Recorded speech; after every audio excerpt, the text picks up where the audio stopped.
Good morning students, welcome in the next lecture of Pharmaceutics 2. As you all know, we are discussing the chapter immersions. In immersion we have explained what are immersion, different type of immersion, what are the identification test of immersion, then what is emulsifying agent, classification of emulsifying agent. We have discussed emulsifying agent in detail. Okay, now we are going to discuss the next topic related to emulsifying agent is hydrophilic lipophilic balance HLB. ठीक है, hydrophilic means water loving, lipophilic means oil loving.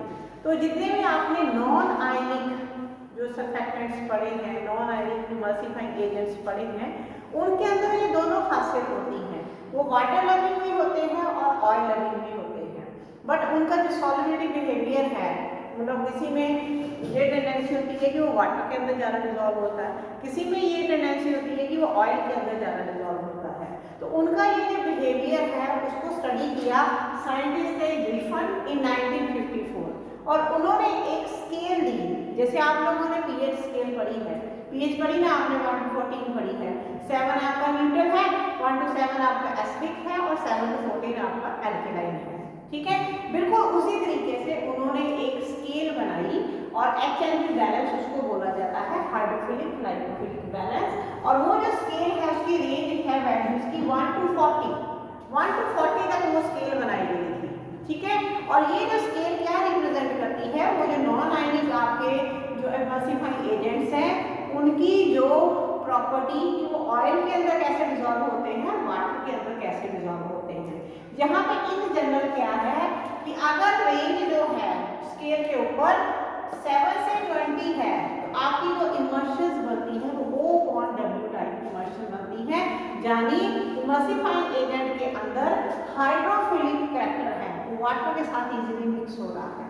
ठीक है, और अगर value जो है वो 3 to 6 है तो आपकी जो इमल्सिफाइंग एजेंट की प्रॉपर्टी है वो है W/O टाइप इमल्शन. यानी वो लाइपोफिलिक कैरेक्टर है, वो ऑयल लविंग कैरेक्टर है, ऑयल के अंदर वो डिसॉल्व हो रहा है. ये है इन जनरल. ठीक है, हर इमल्सिफाइंग एजेंट नॉन आयनिक है, या आपने जो भी चाहे प्लांट और रीजन के पढ़े हैं, उन सारों को कोई ना कोई वैल्यू असाइन की गई है. और उस वैल्यू के हिसाब से आप लोग डिसाइड करते हो कि जैसे आपने कोई इमल्शन बनानी है, आपने O/W इमल्शन बनानी है, उसके अंदर आप कौन सा इमल्सिफाइंग एजेंट डालोगे. अगर आपने W/O बनानी है तो उसके अंदर आप कौन सा इमल्सिफाइंग एजेंट डालोगे. ठीक है, तो एक प्रॉपर स्केल का सिस्टम दिया गया है जो आपके इमल्सिफाइंग एजेंट के हाइड्रोफिलिक और लाइपोफिलिक कैरेक्टर को रिप्रेजेंट करता है. अब ये जो आपकी बुक है इसमें एक टेबल दिया गया है. इस बुक में जो टेबल है उसमें कुछ इंपॉर्टेंट आपके जो इमल्सिफाइंग एजेंट्स हैं उनकी जो HLB वैल्यूज दी गई हैं. आपको पूरा टेबल याद करने की जरूरत नहीं है. आपको जो इम्पोर्टेंट आपके हैं, जो जैसे अकेशिया है, आप लोगों ने आज लैब में यूज किया, आप लोगों ने ऑलिव ऑयल की इमल्शन बनाई, आपने लैब में अकेशिया को यूज किया. तो ऐसे इमल्सिफाइंग एजेंट्स, इन इमल्सिफाइंग एजेंट की आपने HLB वैल्यू याद रखनी है. ऐसे आप कुछ सिलेक्टिवली आप याद रखिए. जैसे इसमें अकेशिया की वैल्यू दी गई है 8, तो 8 की रेंज आती है 7 to 20. यानी जो इमल्शन बनती है आपकी O/W टाइप बनती है. ठीक है, और इस ऐसे ही इन्होंने दिया है जैसे सॉर्बिडोन मोनोस्टीरेट, इसकी वैल्यू आ रही है 4.7. तो 4.7 की रेंज आ रही है 3 to 6 वाली, तो आपकी इमल्शन बननी है W/O टाइप. ऐसे ही इन्होंने जैसे दिया है पॉलीसॉर्बेट 80, उसकी वैल्यू 15 है 15. तो ये सिर्फ सॉल्युबलाइजिंग एजेंट यूज होगा. यूज भी साथ में टेबल में बताए गए हैं कि क्या एप्लीकेशन है. अब जैसे सोडियम लोराइड सल्फेट, उसकी हाईएस्ट वैल्यू होती है 40, जो रेंज 1 to 40 में 40. तो ये इमल्सिफाइंग एजेंट यूज होता है O/W टाइप इमल्शन में. मैंने आपको पहले भी बताया है कि शेविंग क्रीम वगैरह में ये डलता है सोडियम लोराइड सल्फेट, वहां पे O/W टाइप इमल्शन होगी. आप रीजन समझ सकते हैं कि शेविंग क्रीम को आपने स्किन में से वॉश करना है, आपने स्किन के ऊपर लगाई, तो अगर आपकी जो आपकी शेविंग क्रीम है उसके अंदर इमल्शन की टाइप O/W होगी तो वाटर के साथ वो इजीली वॉश आउट हो जाएगी. ठीक है, तो इसलिए हम उसमें सोडियम लोराइड सल्फेट डाल रहे हैं. ऐसे ही है ट्रागाकांत की वैल्यू है 13.2 और ये भी इमल्सिफाइंग एजेंट यूज हो रहा है इन O/W टाइप पॉलीएट, इसकी वैल्यू है 12 और ये यूज हो रहा है O/W टाइप इमर्शन के अंदर इमर्सिफाइंग एजेंट। तो आप इस टेबल में से कोई 3-4 इंपॉर्टेंट इमर्सिफाइंग एजेंट जो हम रूटीन में यूज करे हैं, जैसे सोडियम बोराइल सल्फेट हो गया आपका, जैसे अकेशिया हो गया, ट्रगाकांत हो गया, पॉलीसॉल्वेट की कोई भी आप कंसंट्रेशन, तो इनको आप एज एग्जाम्पल साथ में लिखेंगे। ठीक है। 4 नंबर में आपका क्वेश्चन आता है हाइड्रोफिलिक लाइपोफिलिक बैलेंस, उसके ऊपर शॉर्ट नोट आता है, सेक्शन बी में 4 नंबर में क्वेश्चन आता है, तो उसके बारे में एक्सप्लेन करके ये 3-4 एग्जाम्पल जो आपको इजी लगती है, आप इजीली उनको लर्न कर सकते हो, वो आपने लिखना है। ठीक है। अब आपने देखिए इतने सारे इमर्सिफाइंग एजेंट पढ़े, 2 लेक्चर हमें इसी के ऊपर लगे। अब आपके पास इतनी वाइड वैरायटी हो गई है, तो प्रॉब्लम वहाँ क्या आती है कि कौन सा इमर्सिफाइंग एजेंट आप चूज करें, कि आपने इमर्शन बनानी है तो आप कौन सा इमर्सिफाइंग एजेंट चूज करें। उसमें हमारे पास टॉपिक है नेक्स्ट, चॉइस ऑफ इमर्सिफाइंग एजेंट, कि किन किन फैक्टर्स को ध्यान में रखना है जब आपने इमर्सिफाइंग एजेंट जो है चूज करना है, कि इमर्सिफाइंग एजेंट के अंदर कौन कौन सी प्रॉपर्टीज होनी चाहिए। तो फर्स्ट प्रॉपर्टी जो आप जानते हैं बेसिक, कि capable of reducing interfacial tension between 2 faces, 2 immiscible liquid है, एक ऑयल है और एक वाटर है, उन दोनों के बीच की जो इंटरफेशियल टेंशन है उसको रिड्यूस करने की कैपेबिलिटी इमर्सिफाइंग एजेंट में होनी चाहिए। सेकंड क्या है, capable of keeping globules of dispersed liquid distributed इंडेफिनिटली through out the dispersion medium, यानी जो भी आपका डिस्पर्स फेस है, जैसे ऑयल इन वाटर है, उसमें ऑयल आपका डिस्पर्स फेस है, तो इसमें ये कैपेबिलिटी होनी चाहिए कि वो जो ऑयल के ग्लोब्यूल्स हैं उनको लंबे टाइम तक ये वाटर के अंदर डिस्पर्स रखे। ठीक है, ये कैपेबिलिटी इसमें होनी चाहिए। थर्ड क्या है, क्योंकि आप फार्मास्यूटिकल इंडस्ट्री में इसको यूज करे हो, चाहे वो ओरल है चाहे वो एक्सटर्नल है, ठीक है, तो आपको हमेशा जो भी इमर्सिफाइंग एजेंट लेना है वो नॉन टॉक्सिक होना चाहिए, उसके कोई भी टॉक्सिक साइड इफेक्ट नहीं होने चाहिए। उसके बाद जो आपने डालना है इमर्सिफाइंग एजेंट, उसका जो ऑर्डर है या टेस्ट है, स्मेल है या टेस्ट है, वो ऐसा होना चाहिए कि प्रेपरेशन के साथ मैच करे। आज आपने जैसे आज ऑलिव ऑयल की बनाई तो आपने अकेशिया यूज किया, अकेशिया ने ना उस प्रेपरेशन के कलर में इंटरफेयर किया, ना टेस्ट में ना स्मेल में इंटरफेयर किया। ठीक है। उसके बाद क्या होना चाहिए कि जो भी आप डालें इमर्सिफाइंग एजेंट वो केमिकली उसके साथ कंपैटिबल हो, मतलब जो भी, जैसे आज आपने अकेशिया डाला था तो अकेशिया जो है ऑलिव ऑयल के साथ रिएक्ट नहीं करना चाहिए। जो भी इंग्रेडिएंट आते हैं इमर्शन के अंदर उनके साथ कोई केमिकल इनकम्पैटिबिलिटी या केमिकल रिएक्शन नहीं होना चाहिए। और लास्ट क्या है कि produce and maintain required consistency, कि विस्कोसिटी हम जितनी इमर्शन की चाहते हैं उतनी विस्कोसिटी इमर्शन की बननी चाहिए। ठीक है, ये दिक्कत आपने देखी है, आपने अकेशिया की इमर्शन बना के देखी कि उसकी विस्कोसिटी कम बन रही है, पतली बन रही है वो, इसीलिए ऑयल ग्लोब्यूल्स जो है बड़ी इजीली ऊपर सेपरेट हो जाएंगे और क्रीमी हो जाएगी। तो इसीलिए हम क्या करते हैं कि अकेशिया के साथ हम कॉम्बिनेशन में कोई ना कोई और मिक्स करते हैं साथ में, चाहे ट्रगाकांत है, अगर है, कोई भी हम थोड़ा थोड़ा डालते हैं। ठीक है, तो ये 6 प्रॉपर्टीज हैं जो हमें एक इमर्सिफाइंग एजेंट को डिसाइड करने में हेल्प करती है।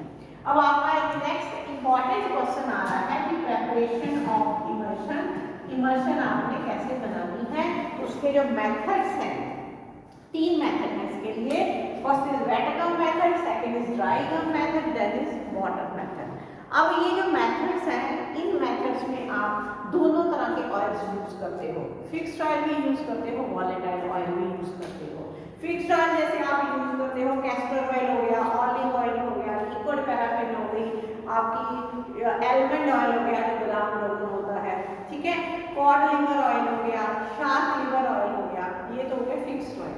वॉलेटाइल ऑयल में आपके आते हैं जैसे पेपरमेंट ऑयल हो गया, टर्पेंटाइन ऑयल हो गया, तारपीन का तेल जिसको बोलते हैं, सैंडलवुड चंदन का तेल जिसको बोलते हैं, सिनेमन ऑयल हो गया जैसे दालचीनी का।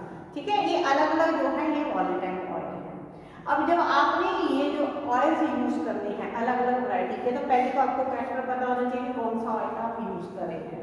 उसके बाद जब आप स्पेशली अकेशिया को यूज करें हैं एज इमर्सिफाइंग एजेंट, तो आपको प्राइमरी इमर्शन जो बनानी है उसका फॉर्मूला पता होना चाहिए कि ऑयल वाटर गम ठीक है, ये कितनी कितनी प्रपोर्शन में आपने लेना है। जब आप फिक्स्ड ऑयल यूज करें हैं, जैसे ऑलिव ऑयल है, कैस्टर ऑयल है, लिक्विड पैराफिन है, ये सारी इमल्शन आप लैब में बना रहे हैं, तो आपका फॉर्मूला होगा 4:2:1, यानी ऑयल आपने लेना है 4 पार्ट्स, वाटर लेना है 2 पार्ट्स और गम लेना है 1 पार्ट, ठीक है। और अगर आप वॉलेटाइल ऑयल जैसे मान लो पिपरमेंट ऑयल की इमल्शन बना रहे हैं आप लैब में, तो आपने लेना है ऑयल वाटर गम रेशियो होगी 4:4:2, ठीक है। कई लोग इसको 2:1 भी लिखते हैं, तो मतलब 4 पार्ट्स आपने ऑयल लेना है, 4 पार्ट्स ही वाटर लेना है और गम लेनी है 2 पार्ट्स, ठीक है। तो ये है आपका वॉलेटाइल ऑयल का फॉर्मूला। अब हम स्टार्ट करते हैं एक एक मेथड। वेट गम मेथड आप लोग लैब में जो है कर चुके हो। तो सबसे पहली चीज कि हम जो लैब में बनाते हैं उसके लिए हम पेस्टल मॉर्टर यूज करते हैं।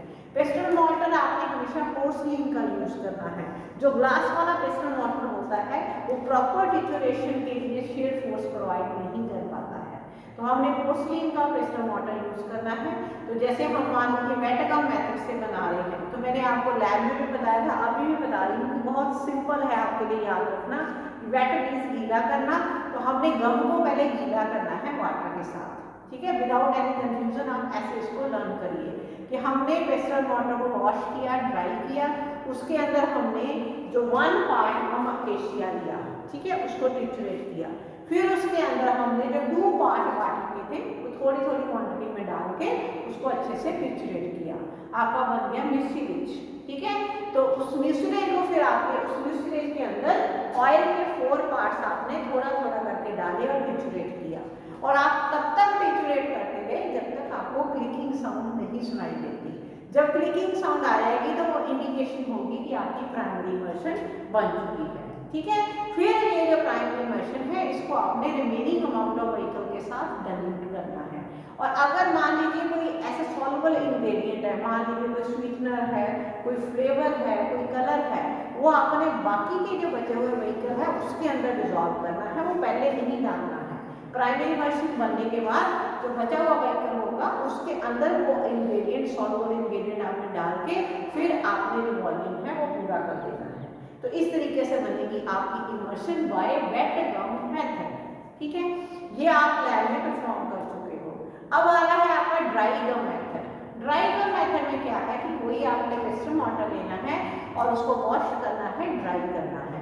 अब इसमें आपने आपका जो गम है वो डाल दिया 1 पार्ट, ठीक है, फिर उसको आपने अच्छे से ट्रिचुरेट किया। अब इसमें आपने पहले ऑयल डालना है, ठीक है, जो आपने ऑयल कैलकुलेट किया था 4 पार्ट्स, उसको आपने धीरे धीरे करके डालना स्टार्ट करना है और ट्रिचुरेट करना है। ऐसे आपका गम और ऑयल का मिक्सचर जो है वो तैयार हो जाएगा। अब इसके अंदर आपने वाटर को डालना है, 2 पार्ट्स वाटर, स्लोली स्लोली आपने वो ऐड करना है, ठीक है, और इसको आपने ट्रिचुरेट करते जाना है। कब तक? जब तक आपको क्लिकिंग साउंड नहीं आती है, तब आपकी प्राइमरी इमल्शन रेडी हो जाएगी। और फिर इस प्राइमरी इमल्शन को आपने बाकी के व्हीकल के साथ डाइल्यूट कर लेना है। जहाँ पे भी यही चीज है कि कोई सॉल्युबल इंग्रेडिएंट है वो बाकी के बचे हुए व्हीकल के अंदर आपने डिजॉल्व करके फिर आपने डालना है और अपना फाइनल वॉल्यूम पूरा कर लेना है। तो ठीक है, आपको डिफरेंस समझ में आ गया होगा कि वेट गम मेथड में पहले हम वाटर डालते हैं और बाद में ऑयल डालते हैं। ड्राई गम मेथड में पहले ऑयल डालते हैं और बाद में हम वाटर डालते हैं। अब थर्ड मेथड आ रहा है वाटर मेथड। वाटर मेथड आप किसके लिए यूज करेंगे? आप यूज करेंगे वॉलेटाइल सब्सटेंसेस के लिए। कोई वॉलेटाइल ऑयल्स हैं या कोई ऐसे सब्सटेंस हैं जो लो विस्कोसिटी वाले हैं और वॉलेटाइल नेचर के हैं, उनके लिए हम वाटर मेथड हम यूज करते हैं। आपको पता है volatile substances which evaporate at room temperature, इसलिए हमें उसकी जो इमल्शन बनानी है कवर करके बनानी है। तो हम जो वाटर यूज करेंगे, वॉश करेंगे, उसको ड्राई करेंगे। तो उसके अंदर हम पहले क्या डालेंगे?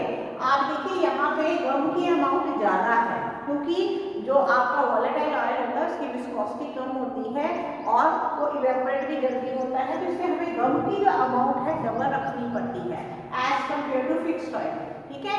तो 2 पार्ट्स हम गम के लेंगे, उसको हम वाटर में डालेंगे अलॉन्ग विद ऑयल। और यहाँ पे क्या किया है, पूरे का पूरा ऑयल एक साथ आपने डाल देना है वाटर में और उसमें पूरी गम डाल देनी है, ठीक है।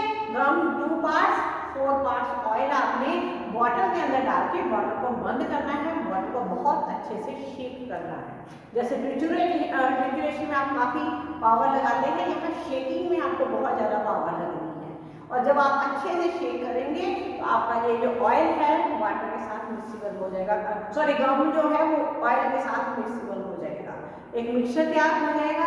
अब आपने क्या करना है, ये जो प्राइमरी इमर्शन है उसके फॉर्मूले में जो 4 पार्ट्स वाटर है वो वाटर एक साथ बॉटल खोल के एक साथ सारे का सारा वाटर अंदर डाल देना है और फिर से बॉटल को बहुत अच्छे से शेक करना है।